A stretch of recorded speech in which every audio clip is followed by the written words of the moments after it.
സ്തുതിയായിരിക്കട്ടെ. ലോകരക്ഷകനായ ഉണ്ണീശു പിറന്ന ദിവസമാണ് നാം ക്രിസ്മസ് ആഘോഷിക്കുന്നത്. 2000 വർഷങ്ങൾക്ക് മുൻപ് ബെത്ലഹേമിലെ കാലിത്തൊഴുത്തിൽ ജോസഫിന്റെയും മറിയത്തിന്റെയും പുത്രനായി പിറന്ന പുണ്യദിനം. ദൈവം തന്റെ സ്വന്തം പുത്രനെയാണ് ഭൂമിയിലേക്ക് അയച്ചത്. അത്യുന്നതനായ ദൈവത്തിന് സ്തുതി. ഭൂമിയിൽ സന്മനസ്സുള്ളവർക്ക് സമാധാനം എന്നാണ് ഉണ്ണീശു പിറന്നപ്പോൾ മാലാഖമാർ പാടിയത്. മാലാഖമാർ മുഖേന ഉണ്ണീശു പിറന്ന വാർത്ത അറിഞ്ഞ ആദ്യത്തെ ആട്ടിടയർക്ക് വഴി കാട്ടിയത് ആകാശത്ത് ഉദിച്ച ദിവ്യ നക്ഷത്രമാണ്. അതിന്റെ സ്മരണയ്ക്കായി നാം വീടുകളിൽ സ്റ്റാറുകൾ തൂക്കുന്നു.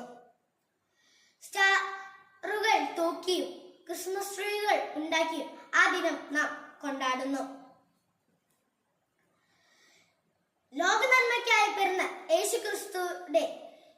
യേശുക്രിസ്തു താഴ്മയുടെയും സ്നേഹത്തിന്റെയും പ്രതീകമാണ്.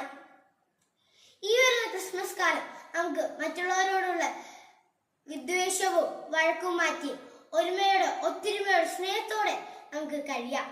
എല്ലാവർക്കും ക്രിസ്മസ് ആശംസകൾ പറഞ്ഞുകൊണ്ട് ഞാൻ എൻ്റെ വാക്കുകൾക്ക് വിരാമം വിടുന്നു. നന്ദി, നമസ്കാരം.